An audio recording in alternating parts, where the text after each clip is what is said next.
오늘의 큐티 말씀은 누가복음 18장 15절부터 30절입니다. 제목 하나님 나라에 들어가려면 어떻게? 먼저 앞뒤 문맥을 살펴보겠습니다. 누가복음 18장 초반에는 예수님께서 기도에 대해서 말씀하시는데 기도의 끈질김에 대해서 말씀하십니다. 예수님께서 제자들에게 불의한 재판관과 과부의 이야기를 통해 하나님께 소망을 두고 끈질기게 기도하라고 하십니다. 그런데 바리새파 사람들은 율법에 대한 완벽성을 자랑합니다. 바리새파 사람들은 금식, 11조도 규정대로 지킨다고 하지만 죄인 취급당하는 세리와 비교하면 그들의 기도와 삶은 겸손하지 못하였습니다. 누가복음 18장 중반에 등장하는 어린아이는 아무런 존재감이 없는 사람이지만 예수님은 도리어 모든 것을 가진 사람이라고 합니다. 어린 아이와 같이 하나님 앞에 서서 순수함과 열정을 가지고 살라고 하십니다. 한 관리가 예수님께 나와서 자신은 어릴 때부터 율법의 규정을 잘 지켜왔다고 말합니다. 그러나 재산을 팔아 나누라는 예수님의 권고에 인해 마음이 굳어지고 맙니다. 이 관은 부자는 모든 것을 가진 사람이었지만 어린아이와 같이 순수하고 겸손한 마음을 갖지 못한 것 같습니다. 제자들에게도 어린아이와 같이 모든 것을 버리고 온전히 제자다운 모습으로 따르기를 원합니다. 어린아이들을 금하지 말고 축복하라는 말씀은 마태복음 19장 13절부터 15절, 마가복음 10장 13절부터 16절, 누가복음 18장 15절부터 17절에 나옵니다.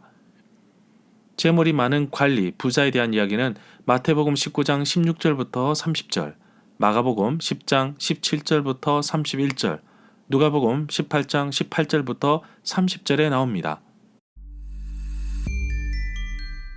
문단을 나눠보겠습니다. 15절부터 17절은 어린아이와 하나님 나라, 18절부터 23절은 부자 관리, 24절부터 30절은 하나님 나라에 들어가는 조건. 15절에 보면 사람들이 예수님께서 만져주기를 바라면서 어린아이들을 데리고 왔습니다. 그러자 제자들이 이들을 보고서 꾸짖었습니다.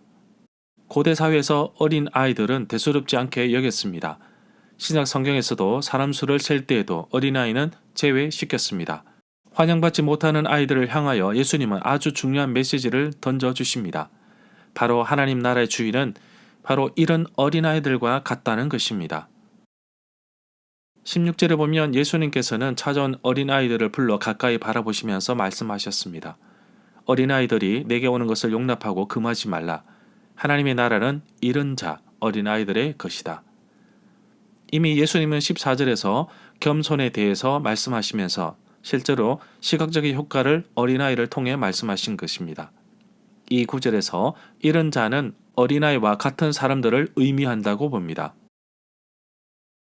17절에 보면 예수님께서 계속 말씀하시는데 누구든지 하나님의 나라를 어린아이와 같이 받아들이지 않는 자는 결코 하나님 나라에 들어갈 수 없다고 하십니다.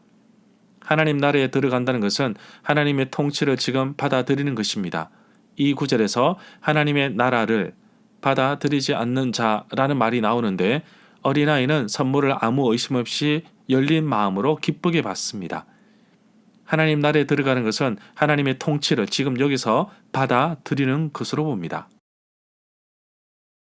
18절에 보면 어떤 관리, 23절에서는 부자라고 되어 있는데 예수님께 물었습니다. 선한 선생님, 영생을 얻으려면 내가 무엇을 하여야 합니까?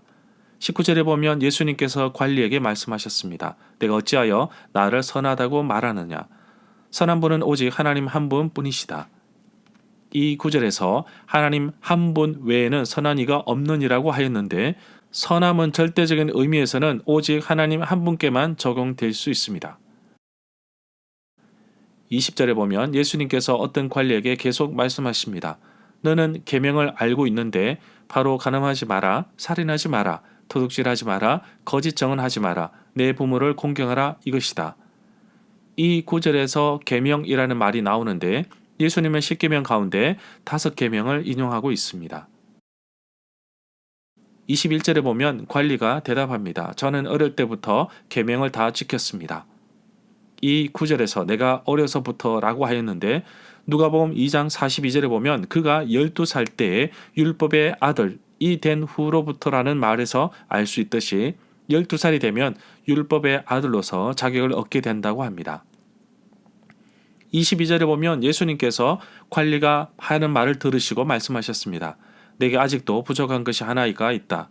내게 있는 재산을 다 팔아 가난한 사람들에게 나눠주라. 그리하면 하늘에서 내 보화가 있을 것이다. 그리고 와서 나를 따르라. 23절에 보면 관리는 큰 부자였기 때문에 예수님의 말씀을 듣고 몹시 근심하였습니다. 24절에 보면 예수님께서 근심하는 관리를 보시고 말씀하시기를 재물이 있는 자는 하나님의 나라에 들어가기가 참으로 어렵다. 구약시대 때에는 부자가 되는 것은 하나님의 축복으로 보았습니다.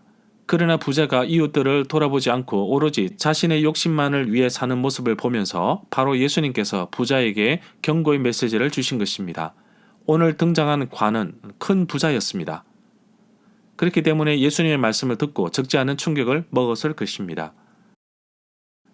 25절에 보면 예수님께서 낙타가 바늘 구멍으로 들어가는 것이 부자가 하나님의 나라에 들어가는 것보다 더 쉽다고 말씀하십니다. 이 구절에서 낙타가 바늘귀로 들어가는 것이라는 말이 나오는데 이것은 불가능한 일이고 예수님의 말씀을 들은 사람들은 이것을 즉시 이해했을 것입니다. 예수님은 해학적인 과장을 통해 초점을 강조하고 계십니다. 그러나 하나님은 인간이 할 수 없는 일을 하십니다.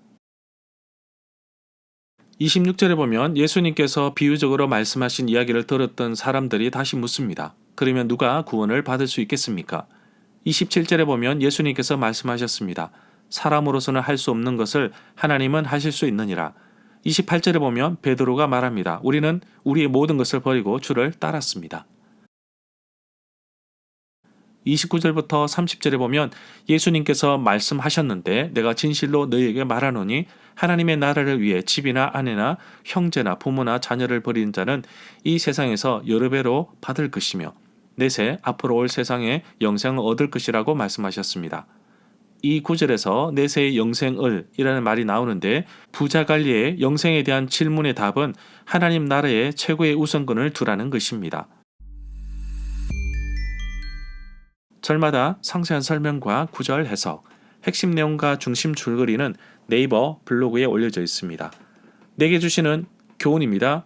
이 이야기의 핵심은 부자에게 그 소유를 다 버리라는 것인데 특히 누가는 다른 복음서와 달리 다, 모두 라는 단어를 사용하고 있습니다. 전적인 헌신, 전적인 순종을 뜻합니다. 결국 영생으로 가는 길은 모든 율법을 지키는 데 있는 것이 아니라 오직 하나님께 모든 것을 맡기고 순종하는 데 있음을 알려주고 있습니다. 구원은 예수님을 나의 구주, 나의 하나님으로 받아들이는 자에게 값없이 주시는 선물입니다. 예수님을 따른다는 것에 적지 않은 희생과 노력이 들어갑니다. 부자라서 하나님 나라에 못 들어가는 것, 다시 말해 물질이 많고 적음에 있는 것이 아니라 예수님의 말씀에 따르고 있는 데 있는 것입니다. 바로 하나님께 최우선 순위를 두는 것입니다. 집이나 가족보다 하나님께 최우선 순위를 두는 것이 바로 하나님 나라를 위하는 것입니다. 어린아이와 같은 믿음으로 하나님을 신뢰하고 따르며 오늘도 주 안에서 승리합시다.